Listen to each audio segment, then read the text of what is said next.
नमस्कार सभी साथियों को स्वागत करता हूं सभी का इस यूट्यूब चैनल पर जिसका नाम है स्टडी विद पीएन लोधा। साथियों, रीट एग्ज़ाम 2022 के लिए साथ ही थर्ड ग्रेड मुख्य पेपर के लिए हिंदी शिक्षण का पेपर नंबर 62 आज आपके लिए मैं लेकर आया हूं। तो यहां पर देखिएगा टोटल आपको कितने प्रश्न देखने को मिलेंगे। 30 प्रश्न हिंदी के देखने को मिलेंगे साथियों। कितने प्रश्न? 30 प्रश्न। तो देखिएगा, अब इन 30 प्रश्नों को यदि आप सोल्व करते हो तो निश्चित रूप से आपको बहुत ही ज़्यादा हेल्प इसको मिल जाएगी। तो चलिए आज की इस वीडियो को शुरू करते हैं। लेवल 2 के लिए और लेवल 1 के लिए दोनों के लिए बेहद ही उपयोगी है ये। तो चलिए आज की इस वीडियो को शुरू करते हैं। देखिए, पहला प्रश्न आपके क्या है? पितृ प्लस अनुमति से शब्द बनेगा। पितृ अनुमति, पितृनुमति, पितृनुमति, इसमें बड़ी की मात्रा है, ठीक है। और पितृ अनुमति, तो पितृ प्लस अनुमति से जो शब्द बनेगा उस शब्द का आपको चयन करना है साथियों। देखिए, यण संधि का उदाहरण है ये। और यहाँ पर अगर हम बात करें पितृ प्लस अनुमति की, तो यहाँ देखिएगा पितृ त्रि शब्द में से यहाँ पर री आपके हट जाएगा, ठीक है। री की जो मात्रा है वो यहाँ पर हट जाएगी साथियों। और री की जगह यहाँ क्या बचेगा? तय शेष बचेगा। और री किस में बदल जाएगा? रे में बदल जाएगा। तो तय प्लस आधा, तय प्लस रे किस में बदल जाएगा? त्रय में। और अ इसमें जुड़ जाएगा त्रय में, तो ये त्रय हो जाएगा पूरा। और इस प्रकार से जो आपका शब्द बनेगा वो बनेगा पितृ अनुमति। विकल्प 4 प्रश्न संख्या 1 में सही है। नेक्स्ट प्रश्न संख्या 2 की ओर बढ़ते हैं। तो दूसरा प्रश्न देख लेते हैं। आपके प्रश्न नंबर 2 है, क्रमधारय समास का उदाहरण नहीं है शुभागमन, गुरु दक्षिणा, नीलोत्पल और चंद्रमुख। तो जो क्रमधारय समास का उदाहरण दिए गए विकल्पों में से नहीं है उस विकल्प का आपको चयन करना है साथियों। शुभ है जिसका आगमन शुभागमन, नीला है जो उत्पल नीलोत्पल, चंद्रमुख चंद्रमा के समान मुख चंद्रमुख। तो साथियों इन तीनों ही शब्दों में कौन सा समास है? क्रमधारय समास है। लेकिन गुरु दक्षिणा, गुरु के लिए दक्षिणा, यहाँ पर क्रमधारय समास का ये उदाहरण नहीं है बल्कि ये तत्पुरुष समास का उदाहरण है। तो विकल्प नंबर आपका जो 2 है प्रश्न संख्या 2 में बिल्कुल सही आंसर है। नेक्स्ट प्रश्न नंबर 3 की ओर बढ़ेंगे। तो तीसरा प्रश्न, सच्चिदानंद शब्द में संधि है स्वर स्वर, व्यंजन व्यंजन, व्यंजन विसर्ग और स्वर और व्यंजन। तो देखो, सच्चिदानंद शब्द का निर्माण किससे हुआ है साथियों? सत प्लस चित्त प्लस आनंद, सत प्लस चित्त प्लस आनंद बराबर शब्द बनेगा सच्चिदानंद। तो सत प्लस चित्त यहाँ पर व्यंजन हो रही है, चित्त प्लस आनंद यहाँ पर भी व्यंजन हो रही है। तो जी हाँ, इसमें बिल्कुल व्यंजन व्यंजन संधि हो रही है। विकल्प नंबर आपका 2 प्रश्न नंबर 3 का बिल्कुल सही उत्तर है। चलिए नेक्स्ट प्रश्न नंबर 4 की ओर बढ़ते हैं। तो आपके चौथा प्रश्न देख लेंगे। प्रश्न संख्या 4 है, एक आंख से देखना मुहावरे का अर्थ है काना होना, समान भाव से देखना, अधूरा उपकार करना और कपट भरा व्यवहार करना। तो प्रश्न संख्या 4 में एक आंख से देखना मुहावरे का विकल्प जो है कौन सा सही है साथियों? मुहावरे का अर्थ कौन से विकल्प में सही है? तो एक आंख से देखना काना होना नहीं होता है, ना ही कपट भरा व्यवहार करना, ना ही अधूरा उपकार करना, बल्कि एक आंख से देखना मुहावरे का जो सही अर्थ होता है वो होता है समान भाव से देखना। दूसरा विकल्प आपके प्रश्न नंबर 4 में सही है। चलिए नेक्स्ट प्रश्न संख्या 5 की ओर बढ़ेंगे। तो 5वां प्रश्न देख लेते हैं। किस विकल्प के सभी शब्द शुद्ध है? तपस्विनी और वांग्मय, द्वंद्व और अतिथि, प्रज्वलित और क्रांति और दवाइयाँ और स्वातंत्र्य। यहाँ पर जो सभी शब्द शुद्ध है उसका चयन प्रश्न संख्या 5 में करना है। तो बताइए प्रश्न नंबर 5 में आपके कौन सा विकल्प सही है? जिस विकल्प में सभी शब्द कैसे दे रखे हो? शुद्ध दे रखे हो साथियों। तो अगर हम देखें द्वंद्व शब्द ही गलत लिख रखा है। यहाँ पर द्वंद्व शब्द इस प्रकार से लिखा जाता है, ये द्वंद्व शब्द ऐसे लिखते हैं साथियों। तो दूसरा विकल्प आपका आंसर नहीं हो सकता है क्योंकि इसमें द्वंद्व शब्द क्या है?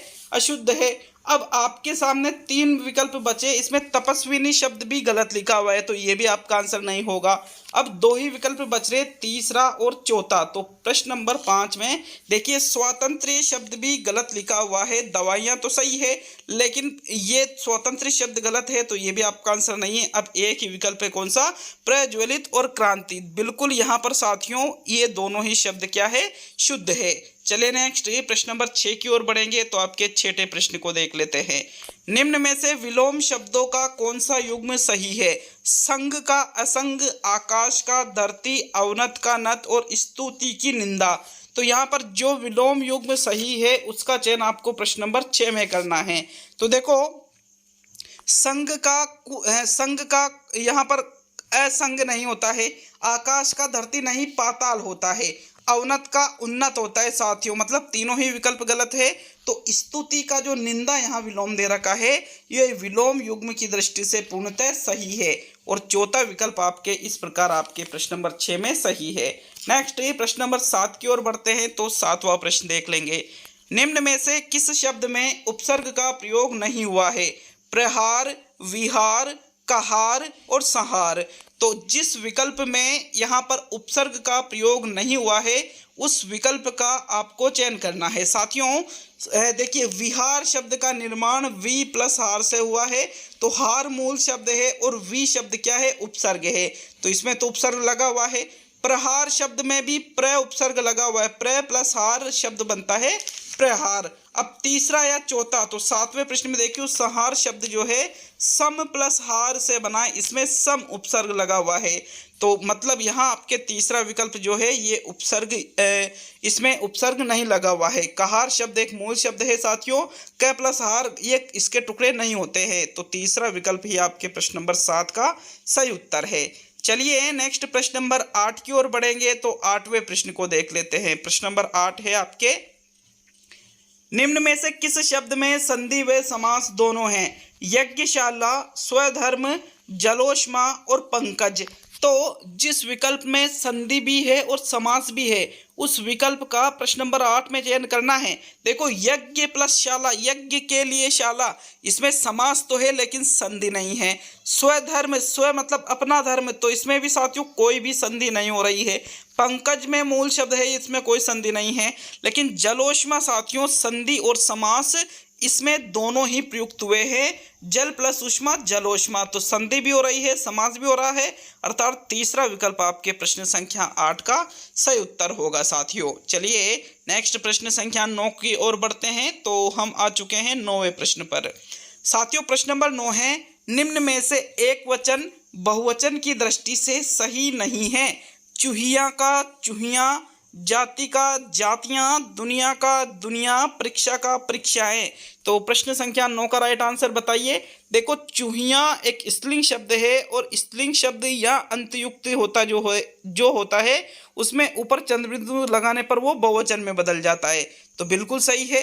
जाति का भी जातियां होता है, परीक्षा का भी परीक्षाएं होता है, लेकिन दुनिया का कोई बहुवचन नहीं होता है। दुनिया हमेशा किस में रहती है? एक वचन में रहती है साथियों, किस में रहती है? एक वचन में। विकल्प नंबर आपका जो 3 है ये एक वचन बहुवचन की दृष्टि से सही नहीं है, इसलिए आपके प्रश्न नंबर 9 में तीसरा ही विकल्प सही रहेगा। चलिए नेक्स्ट प्रश्न नंबर 10 की ओर बढ़ते हैं तो 10वां प्रश्न देख लेंगे। कमल का पर्याय नहीं है सरोज, अरविंद, द्विज और पुंडरीक। तो बताओ प्रश्न नंबर 10 में कौन सा विकल्प आपका सही रहेगा जो कि कमल का पर्यायवाची नहीं है? उसका चयन आपको प्रश्न नंबर 10 में करना है। साथियों राइट आंसर देख लेते हैं आपके प्रश्न संख्या 10 का।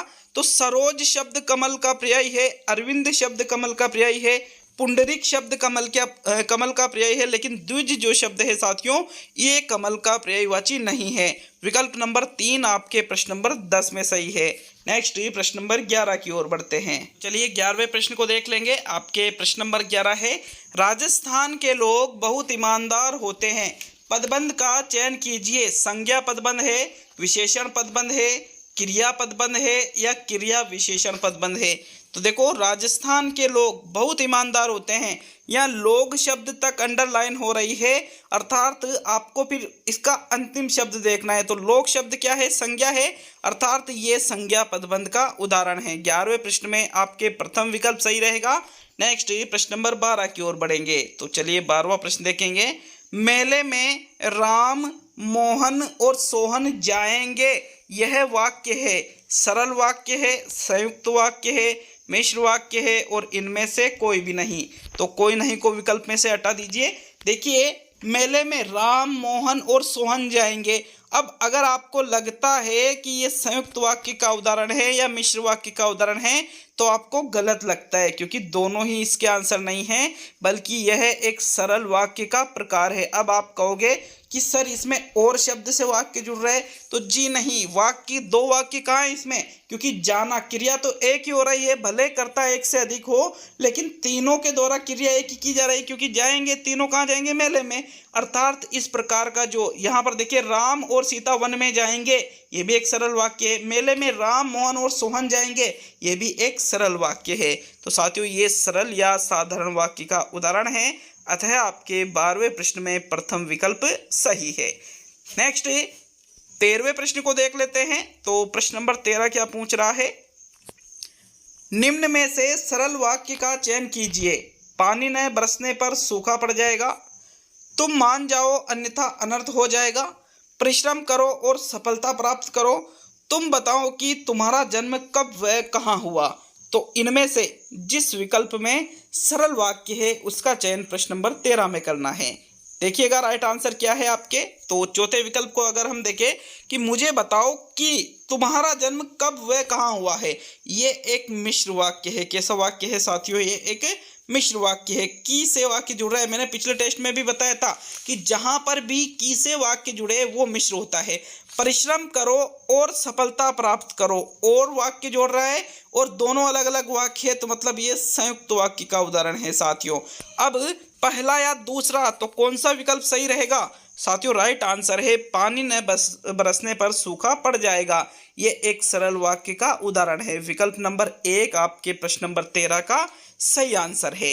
नेक्स्ट प्रश्न संख्या 14 को देख लेते हैं। तो 14वां प्रश्न क्या पूछ रहा है आपसे, संयुक्त वाक्य कहलाता है समुच्चय द्वारा जुड़े होने पर एक प्रधान वाक्य और अन्य आश्रित वाक्य होने पर, एक ही उद्देश्य व एक विधेय होने पर और एक ही क्रिया होने पर। तो इन चारों विकल्पों में से किस विकल्प में संयुक्त वाक्य का सही अर्थ बता रखा है? साथियों, एक ही क्रिया होने पर उसको आप संयुक्त वाक्य नहीं कह सकते। एक ही उद्देश्य और एक ही विधेय हो तो उसको आप कहोगे सरल वाक्य। क्या कहोगे? उसको आप सरल वाक्य कहोगे। ये सरल वाक्य की परिभाषा है तीसरे विकल्प में। दूसरे विकल्प में एक प्रधान वाक्य और अन्य आश्रित वाक्य, बिल्कुल ये मिश्र वाक्य का उदाहरण है, मतलब ये मिश्र वाक्य की परिभाषा है। और पहला विकल्प कह रहा है कि समुच्चय द्वारा जुड़े होने पर वो कहलाता है संयुक्त वाक्य। जी हाँ, पहला विकल्प आपका सही उत्तर है। संयुक्त वाक्य का अर्थ किसमें सही दे रखा है? पहले विकल्प में, समुच्चय द्वारा जुड़े होने पर ही उसको क्या कहा जाता है? संयुक्त वाक्य कहा जाता है। तो प्रथम विकल्प 14वें प्रश्न में सही है। नेक्स्ट प्रश्न नंबर 15 की ओर बढ़ते हैं। आपके 15वां प्रश्न, सुनील घर गया होगा वाक्य में काल है, सामान्य भूतकाल है, संदिग्ध भूतकाल है, संभाव्य भूतकाल है या हेतुमद भूतकाल है। तो सुनील घर गया होगा मतलब कन्फर्म नहीं है, तो इसको आप सामान्य भूतकाल में नहीं रख सकते। हेतुमद भूतकाल में एक क्रिया दूसरे पर निर्भर रहती है, तो ये भी आपका आंसर नहीं है। संदिग्ध भूतकाल या संभाव्य भूतकाल, प्रश्न नंबर 15 में कौन सा विकल्प सही रहेगा साथियों? तो 15वें प्रश्न में जो आपके राइट आंसर है, देखिए भूतकाल का प्रकार संभाव्य नहीं होता है बल्कि संदिग्ध होता है। संभाव्य भूतकाल जैसा कोई प्रकार होता ही नहीं है, इसलिए आपके प्रश्न नंबर 15 में दूसरा विकल्प सही है। सुनील घर गया होगा, ये एक संदिग्ध भूतकाल का उदाहरण है साथियों। नेक्स्ट 16वें प्रश्न पे आते हैं। तो आपके 16वां प्रश्न देख लेंगे। भाववाचक संज्ञा नहीं है, नारीत्व, देवत्व, प्यारा और हरियाली।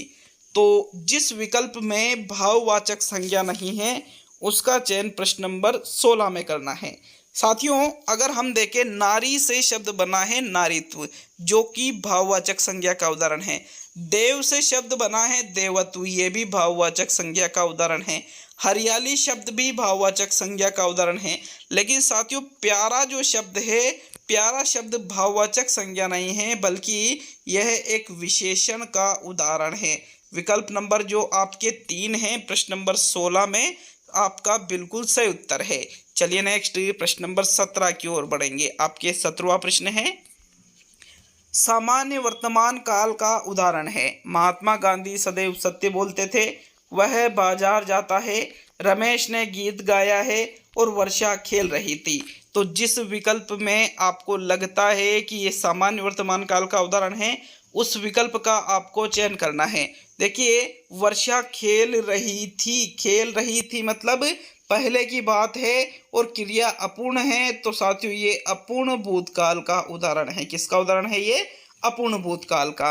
रमेश ने गीत गाया है, गा लिया उसने गीत, इसका मतलब क्या हुआ साथियों? गीत गाया है, तो मतलब ये आसन्न भूतकाल का उदाहरण है। किसका उदाहरण है? आसन्न भूतकाल का। अब आपके सामने आपको क्या देखना है? सामान्य वर्तमान काल।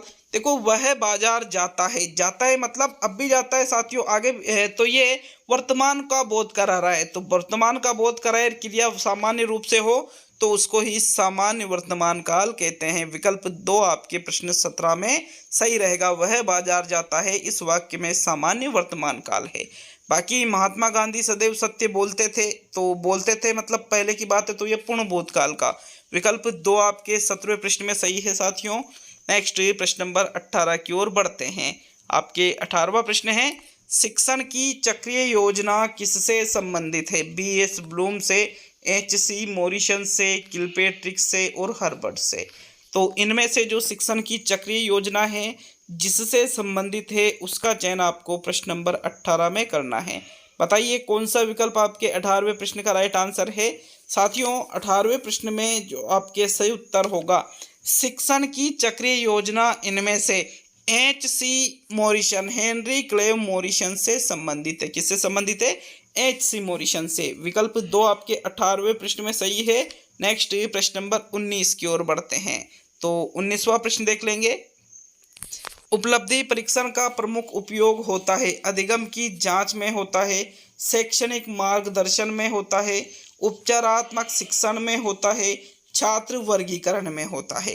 तो देखो, उपलब्धि परीक्षण का प्रमुख उपयोग जिसमें किया जाता है उसका चयन आपको प्रश्न 19 में करना है। साथियों, उपचारात्मक शिक्षण में तो निदानात्मक परीक्षण का उपयोग होता है। किसका? निदानात्मक का। तो यह आपका आंसर नहीं है।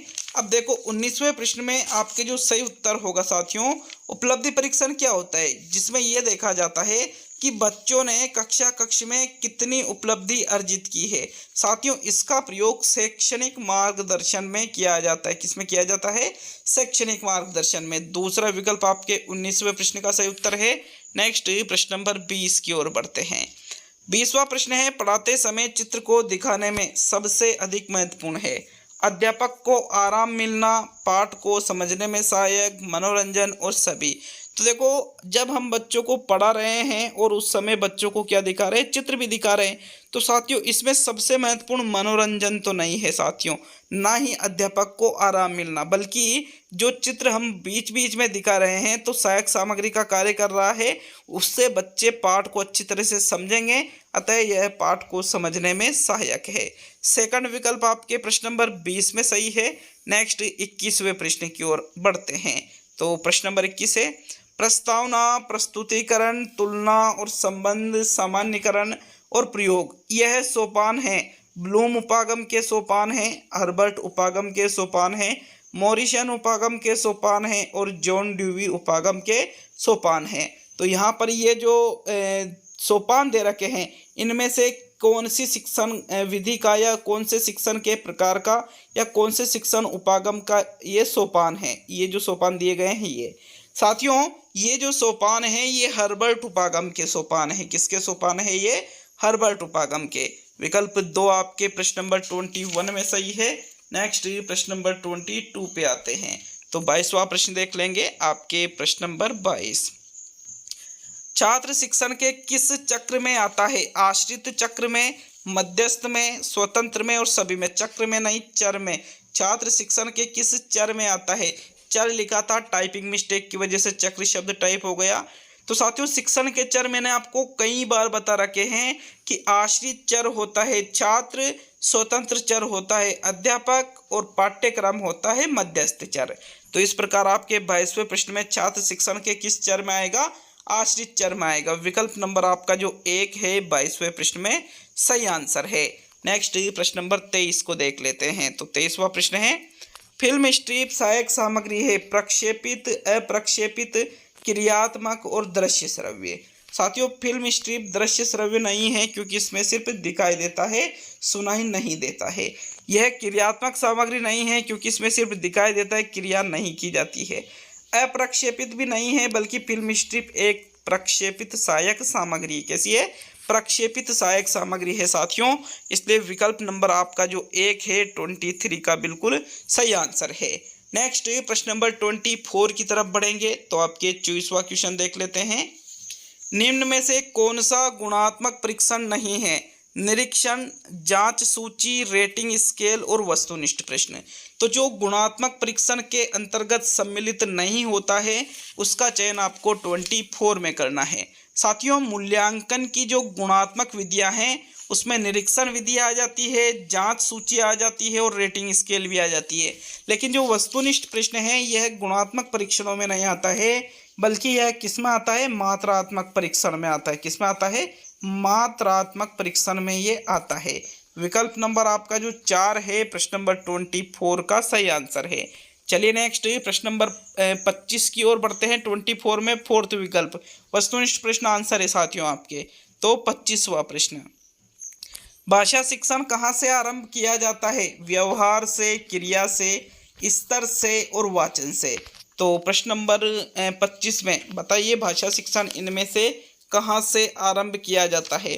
साथियों, भाषा शिक्षण का आरंभ स्तर से, क्रिया से नहीं किया जाता है। अब आपके सामने 2 विकल्प बच रहे हैं, व्यवहार से या वाचन से। तो 25वें प्रश्न का जो सही उत्तर है वो रहेगा विकल्प नंबर 4। भाषा शिक्षण का आरंभ कहाँ से किया जाता है? वाचन से किया जाता है, बोलने से। ठीक है, अब श्रवण तो विकल्प है ही नहीं इसलिए उसको हमने सही नहीं किया, उसके बाद वाला विकल्प सही किया है। तो नेक्स्ट प्रश्न नंबर 26 को देख लेते हैं। तो देखिएगा 26वें प्रश्न का आंसर क्या होगा, एक बार प्रश्न को पढ़ते हैं। कक्षा शिक्षण में सर्वाधिक उपयोगी दृश्य सामग्री है? श्यामपट्ट है, चार्ट्स है, प्रतिरूप है या चित्र है? साथियों, प्रश्न नंबर 26 में कौन सा विकल्प सही करोगे? आपके 26 में जो सही आंसर है, कक्षा शिक्षण में जो सर्वाधिक उपयोगी दृश्य मतलब जिसमें सिर्फ दिखाई देता है वो कौन सी सामग्री है सर्वाधिक उपयोगी? तो देखो, श्यामपट्ट भी दृश्य है, चार्ट्स भी दृश्य है, प्रतिरूप भी दृश्य है और चित्र भी दृश्य है। तो मतलब फिर चारों ही दृश्य होने पर अब हमें हमारी चॉइस देखनी पड़ेगी। तो राइट आंसर है आपके श्यामपट्ट।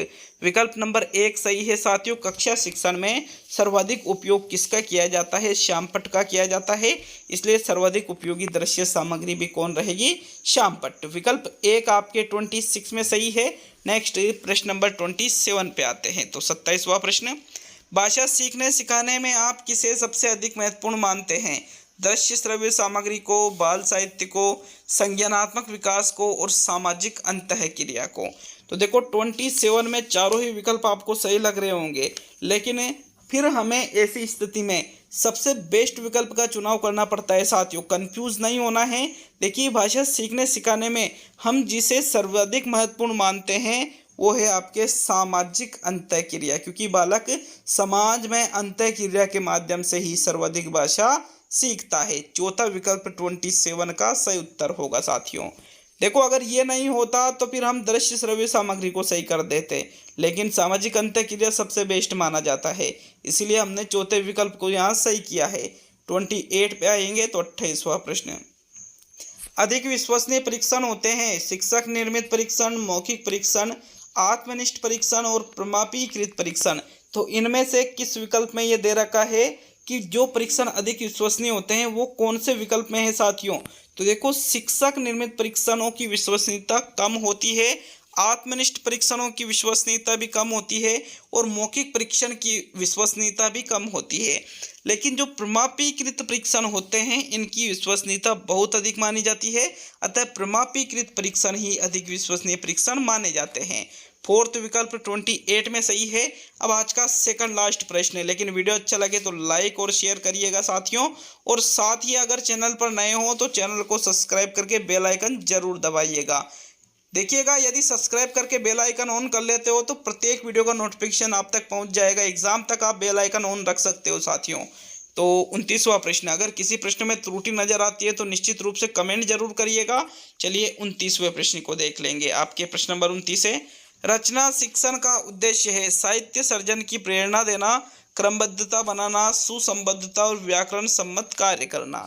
तो 29वें प्रश्न में राइट आंसर बताइएगा साथियों। रचना शिक्षण का मुख्य उद्देश्य वैसे तो विचारों की अभिव्यक्ति करना होता है। क्या होता है? विचारों को अभिव्यक्त करना या विचारों की अभिव्यक्ति ही रचना शिक्षण का मूल या मुख्य उद्देश्य माना जाता है, लेकिन वो विकल्प में नहीं है। अतः ये प्रश्न रीट एग्जाम में आया था और इस प्रश्न पर क्या दिया गया था? बोनस दिया गया था साथियों, क्योंकि चारों ही विकल्प यहाँ पर जो है उसका सटीक आंसर नहीं बता रहे हैं। ऐसी स्थिति में भी हमें देखना है तो साहित्य सर्जन की प्रेरणा देना इसका आंसर नहीं रहेगा। क्रमबद्धता बनाना, सुसंबद्धता या व्याकरण सम्मत, तो व्याकरण सम्मत हो सकता है इसका आंसर, बट फिर भी बोनस वाला प्रश्न है। ठीक है, तो नेक्स्ट 30वां और आज का अंतिम प्रश्न साथियों देख लेते हैं। अधिगम की संपूर्णता होती है इकाई योजना में, दैनिक पाठ योजना में, मासिक योजना में और वार्षिक योजना में। तो अधिगम की संपूर्णता इनमें से किसमें होती है? ये 62वां टेस्ट है, पूरे 100 टेस्ट करवाने वाला हूँ साथियों रीट एग्जाम तक आपके। तो अधिगम की संपूर्णता किसमें होती है साथियों? यहाँ पर इकाई योजना में होती है। किसमें होती है? इकाई योजना में अधिगम की संपूर्णता होती है। अतः 30वें प्रश्न में प्रथम विकल्प सही है। तो मिलते हैं अब अगले वीडियो में। ये 62 टेस्ट आपके हिंदी के कंप्लीट हो चुके हैं।